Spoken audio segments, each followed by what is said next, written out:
CPM party మండల కార్యదర్శి ఈరోజు సిపిఎం పార్టీ మండల కమిటీ సమావేశం ముంచింగుపుట్టు మండల కేంద్రంలో జరిగింది.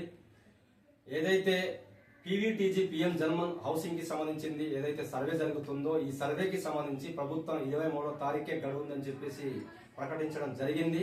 ఇది కరెక్ట్ కాదు. ఎందుకంటే లబ్ధిదారులకు సంబంధించి ఇప్పటికే ఫోను ఆధార్ లింక్ కి సంబంధించి చాలా మందికి అది జరగలేదు.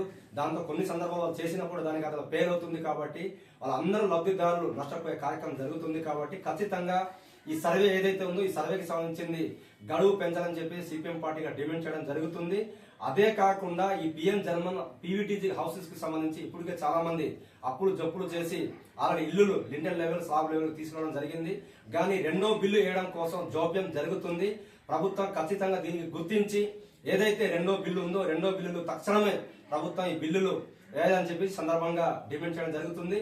అదే కాకుండా ఇప్పుడు సిమెంట్ రేటు, ఇసుక రేటు, అలాగే ఐరన్ రేటు అన్ని రేట్లు కూడా పెరిగింది. కాబట్టి సిపిఎం పార్టీగా ఖచ్చితంగా 10 లక్షల రూపాయలు పిఎం జర్మన్ కి అలాగే ఇతర తెగాలి వాళ్ళకి సంబంధించి కూడా జనరల్ హౌస్ కి సంబంధించి కూడా 10 లక్షల రూపాయలు ఇవ్వాలని చెప్పేసి ఈ సందర్భంగా సిపిఎం పార్టీగా డిమాండ్ చేయడం జరుగుతుంది. ప్రభుత్వం ఖచ్చితంగా స్పందించి ఏదైతే ధరలు విపరీతంగా ఇవంతా ఉన్నాయి కాబట్టి ప్రభుత్వం గుర్తించి ఇవి అంతా కూడా ప్రభుత్వం గుర్తించి ఈ ధరలు తగ్గట్టుగా ఈ హౌస్ కంప్లీట్ చేయాలంటే ఖచ్చితంగా 10 లక్షలు పెంచాలి. కాబట్టి ఆ రకంగా ప్రభుత్వం ఆలోచన చేయాలని చెప్పేసి ఈ సందర్భంగా ప్రభుత్వాన్ని కోరుతున్నాం. లేదంటే ఖచ్చితంగా లబ్ధిదారులు అందరినీ గ్యాదర్ చేసి ఖచ్చితంగా పెద్ద ఎత్తున పోరాటం చేయడానికి కూడా మేము సిద్ధంగా ఉందని చెప్పి సందర్భంగా తెలియజేస్తున్నాం.